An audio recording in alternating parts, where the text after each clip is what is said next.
Started shooting the pinball and started to lie. For a truck driver job, I qualified. I got the job and started up the road. I got lost on the very first load, but that's truck driving.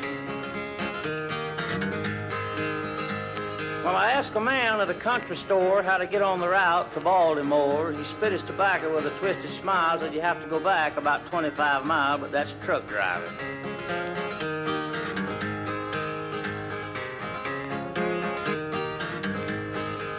When I got back over on the right route, I wound it up and let it all hang out. It was almost through the Carolina State. Looked at my watch and I was 3 hours late, but that's truck driving.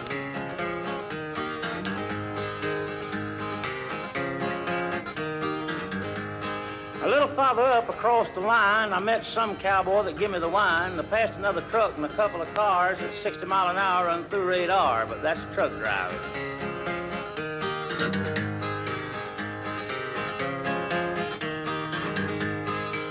Well, the trooper that stopped me, his face was frowned. He stood 6'6" and weighed 300 pounds. I couldn't get a break from that hard-boiled cop. He hauled me off to the JP shop, but that's truck driving.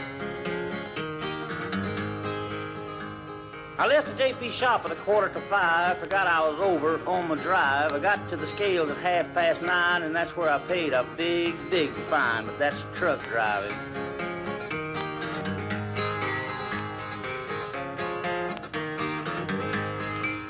I left the scales and went on up the road, and I found the place I supposed to unload. The consignee there was grouching slow. A pinball machine got the rest of my dough, but that's truck driving.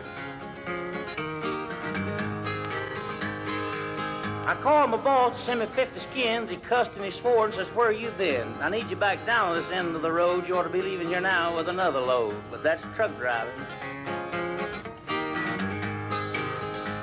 Well, he made me mad when he cussed me out, so I wound it up and I headed back south. I took a few pills, was running too fast, got on the wrong road and hit a low underpass, but that's truck driving. When I got back home and pulled in the yard, he cussed again and said, boy, you fired. Speaking for myself, boys, that ain't bad luck. I'd never get nowhere while driving a truck if that's truck driving.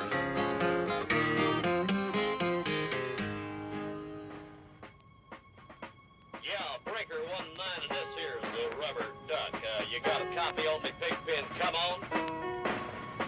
Yeah, 10-4 Pigpen for sure. By golly, it's clean clear to Flagtown. Come on. Yeah, it's a big 10-4 there, Pigpen. Yeah, we've definitely got a front door, good buddy. Mercy sakes alive, looks like we got us a convoy.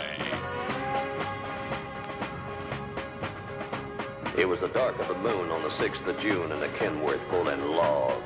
Cab overbeat with a reefer on and a Jimmy hauling hogs. We was headed for Bear on I-10 about a mile out of Shakytown. I said, Pigpen, this here's a rubber duck and I'm about to put the hammer down.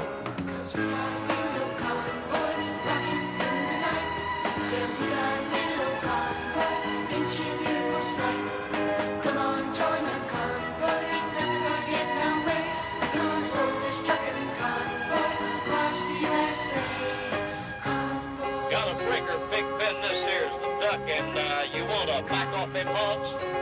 10-4 Roger, about 5 miles or so. 10 Roger, them hogs is getting intense up here. By the time we got into Tulsa town, we had 85 trucks in all. But there's a roadblock up on the Cloverleaf, and them bears is wall to wall. Yeah, them smokies was thick as bugs on a bumper. They even had a bear in the air. I says, call an old truck, says, here's the duck. We're about to go a-hunting bear.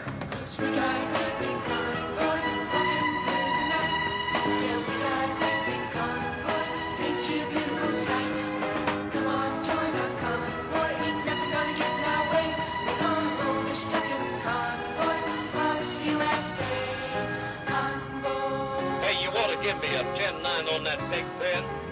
Negatory, Pigpen, you're still too close. Yeah, them hogs are starting to close up my sinuses. Mercy's sakes, you better back off another 10. Well, we rolled up Interstate 44 like a rocket sled on rails. We tore up all of our swindle sheets and left them setting on the scales. By the time we hit that Chi-town, them bears is a getting smart. They brought up some reinforcements from the Illinois National Guard. There was armored cars and tanks and jeeps and rigs of every size. Yeah, them chicken coops was full of bears and choppers filled the skies. Well, we shot the line and we went for broke with 1,000 screaming trucks and 11 long-haired friends of Jesus and a chartreuse microbus.